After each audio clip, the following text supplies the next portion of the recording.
Saudi আরবের মরুভূমি অঞ্চলে এমন এক ধরনের বাদাম চাষ করা হচ্ছে যে বাদামের তেল তৈরি করে 4,000 টাকা প্রতি লিটার হিসাবে বিক্রি করা হচ্ছে। এই ফলগুলো দেখতে পাচ্ছেন, এগুলো দিয়ে শুধুমাত্র তেল তৈরি করা হয়।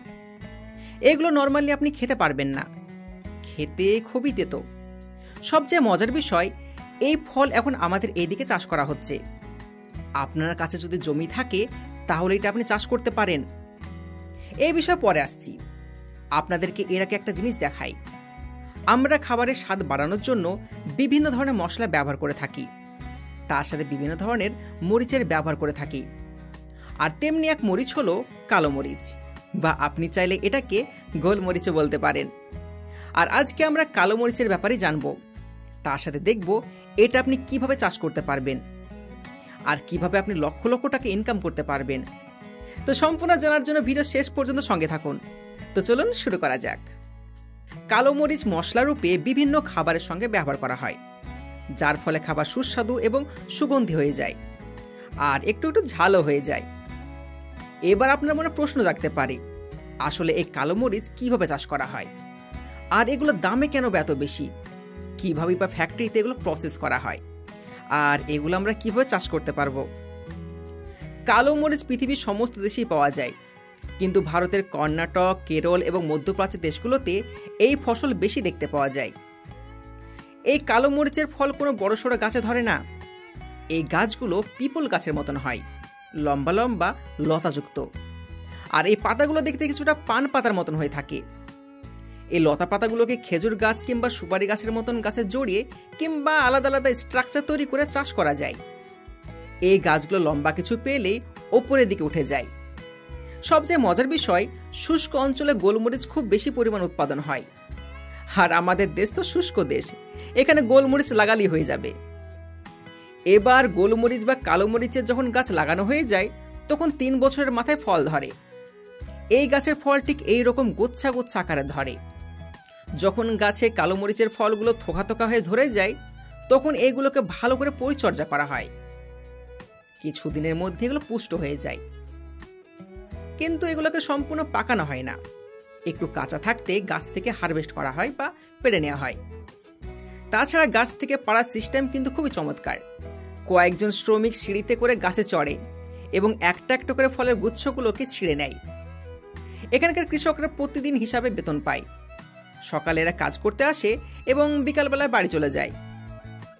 গাছের উপর চড়ে চড়ে কালেক্ট করে কাঁচা মরিচগুলোকে এবং পেড়ে পেড়ে বস্তায় জমা করে। এই একটা গাছ 5 বছর পর্যন্ত বেঁচে থাকে, আর প্রতিটা গাছ থেকে প্রায় 100 কেজি মতন ফল পাওয়া যায়।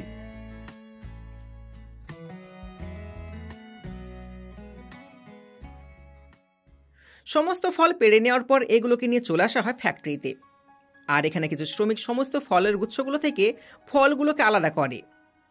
এই কাজ খুবই ধৈর্য সহকারে করতে হয়, না হলে কিন্তু সবাই করতে পারবে না। প্রতিটা গুচ্ছ থেকে একটা একটা করে ফল ছাড়িয়ে নেওয়া হয়। কিছু কিছু সময় এরা পা দিয়ে দাপিয়ে দাপিয়েও গুচ্ছগুলো থেকে ফলগুলো ছাড়িয়ে নেয়।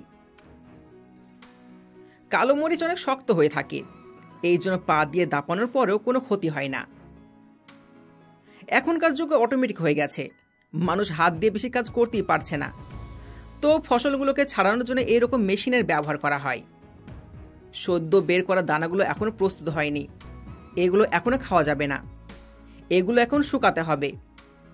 কিন্তু তার আগে বস্তায় ভরে ফুটন্ত পানিতে প্রায় 10 মিনিট ধরে সেদ্ধ করা হয়। এর ফলে এতে থাকা কষ বেরিয়ে যায় এবং ফ্রেশ হয়ে যায়। এইভাবে শ্রমিকরা সারাদিন ধরে কাজ করতে থাকে। পানিতে সেদ্ধ করার ফলে দানাগুলোর উপরে খোসা পানিতেই গলে যায়। আর সেদ্ধ এই জন্য করা হয় যেন দানাগুলো তাড়াতাড়ি শুকাতে পারে। এগুলোকে শুকানোর জন্য প্রখর রোদ্রে 4 দিন ফেলে রাখা হয়। এছাড়া যদি এগুলো স্টোর করা হয় তাহলে প্রতিদিন রোদ দেওয়া হয়। সেদ্ধ দানাগুলোকে এইভাবে প্রতিনিয়ত ভালো করে রোদ্রে শুকাতে হয়। ব্যবহার করার মতন কালো মরিচ তৈরি করতে 1 সপ্তাহ ভালো করে শুকাতে হয়, তারপরে কালো মরিচ ব্যবহারের জন্য প্রস্তুত হয়ে যায়। এই মরিচের বাজার মূল্য 6,000 টাকা প্রতি কেজি, তবে দেশ হিসাবে আলাদা আলাদা দাম হতে পারে। আপনারা কমেন্ট করে জানান আপনাদের ওখানে ক টাকা মূল্য। আপনি চাইলেও এই ফসল চাষ করতে পারেন, অনেক প্রফিটেবল বিজনেস। এবার চলুন আপনাদেরকে দেখিয়ে দিই সৌদি আরবে কি এমন বাদাম চাষ করা হচ্ছে যার তেল বিক্রি করে সেখানকার কৃষকরা লক্ষ লক্ষ টাকা উপার্জন করছে। এই বাদামটার নাম হলো জোজোবা।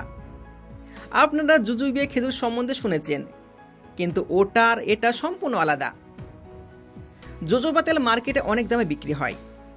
পুরো পৃথিবীর মধ্যে সব থেকে বেশি এই বাদাম চাষ করা হয় ইজিপ্টে, অর্থাৎ যেখানে গরমের পরিমাণ বেশি সেখানে এই বাদাম বেশি পরিমাণ চাষ করা হয়।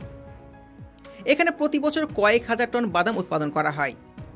পরে এই বাদামের তেল উৎপাদন করে পুরো পৃথিবীতে বিক্রি করা হয়। এবার আপনার মনে প্রশ্ন আসতে পারে যে এই তেলে এমন কি খাস ব্যাপার যে এটা এত পরিমাণ বিক্রি হয়, আর কেন এত দামি? তো বন্ধুরা, আপনাদেরকে জানিয়ে দিই, স্কিন কেয়ারে অনেক উপযোগী এই তেল। কসমেটিকের দ্বিতীয় রূপ বলা যেতে পারে একে। আপনার শরীরে যদি কোথাও কেটে যায় তাহলে সেখানে দাগ হয়ে যাবে, আর সেই দাগ কখনোই সারানো সম্ভব নয়। কিন্তু এই জোজোবা অয়েল আপনার সে পুরাতন দাগ সরিয়ে দিতে পারবে। এই জন্য এটাকে ডাক্তার সার্জেন্ট বলা হয়, কারণ সার্জেন্টের মতনই সার্জারি করে আপনার শরীর থেকে সমস্ত দাগ তুলে দেবে, মানে একদম জাদুর মতন গায়েব করে দেবে। যদি আপনি কোনো কসমেটিকের ডেসক্রিপশন দেখেন তাহলে আপনি দেখতে পাবেন প্রতিটা কসমেটিকেই এই জোজোবা তেল অ্যাড করা হয়েছে। তো যাই হোক, এবার দেখে আসা যাক যে এগুলো কিভাবে চাষ করা হয় আর আমরা কিভাবে এটা চাষ করতে পারবো এবং বেশি পয়সা কিভাবে ইনকাম করতে পারবো। আপনাদেরকে সৌদি আরবের একটা ফার্মে নিয়ে যাই, যেটা দেখে আপনি বুঝতে পারবেন এগুলো চাষ কিভাবে করা যেতে পারে। এই যে বিশাল বড় জমি আপনি দেখতে পাচ্ছেন, এটা হলো জোজোবা ফলের বাগান। এখান থেকে প্রতি বছর 10,000 কোটি বৈদেশিক মুদ্রা অর্জন করে থাকে। জোজোবা চারা তৈরি করার জন্য সবপ্রথমে গাছের ডাল কেটে নিয়ে আসা হয়। বীজ থেকেও এই গাছ জন্ম নেয়, কিন্তু গাছের ডাল থেকে গাছ লাগালে ফলের কোয়ালিটি অনেক ভালো হয়। এইভাবে শ্রমিকরা ভালো ভালো ডালগুলোকে গাছ থেকে কেটে আনে। ফ্যাক্টরিতে নিয়ে আসার পর সব থেকে বেস্ট কোয়ালিটির ডালগুলোকে বেছে নেওয়া হয়। এবার যে ডালগুলোকে সিলেক্ট করা হয় সেগুলো থেকে পাতা আলাদা করা হয়। এরপর এগুলোকে ছোট ছোট টবে করে পানির মধ্যে ডুবিয়ে রাখা হয়, যাতে মেশানো থাকে অক্সিন পাউডার।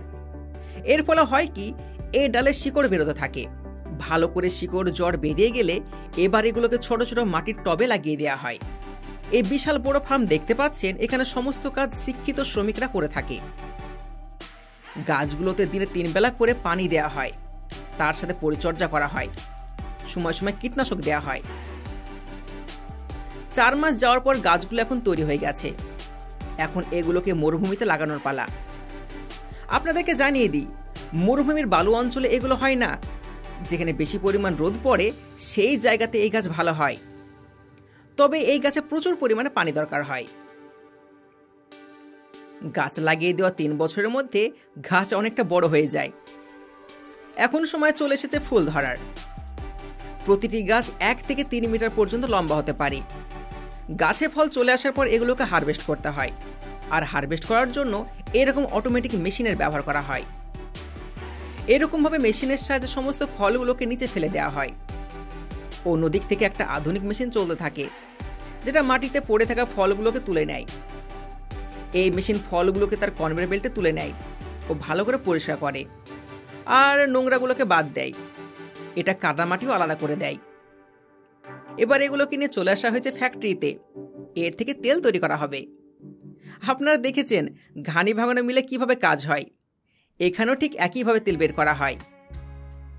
এই তেল কিন্তু পরিশুদ্ধ করা হয় না, এমনি এমনি প্যাকেট করা হয়। পরে বড় বড় জারে লোড করে বিভিন্ন বড় বড় কোম্পানির কাছে পাঠিয়ে দেওয়া হয়, কসমেটিক কোম্পানির কাছে। তো বন্ধুরা, আপনারা তো দেখলেন যে কিভাবে এই গাছ মরুভূমিতে চাষ করা হয়। আসলে মরুভূমি নয়, আবহাওয়াটা একটু গরম দরকার। আমাদের এদিকে এই গাছ এখন চাষ করা হচ্ছে না, হচ্ছে কিন্তু খুব অল্প পরিমাণে। মনে করা হচ্ছে ভবিষ্যতে চাষ করা হবে বিপুল পরিমাণে। আপনি চাইলে এই গাছ ফার্মে অর্ডার দিয়ে নিয়ে আসতে পারেন। যদি গাছের খুবই দরকার হয় তাহলে আমাদের কমেন্ট করে জানান অথবা মেল করুন, আমরা অবশ্যই আপনাকে এই গাছের ব্যবস্থা করে দেব।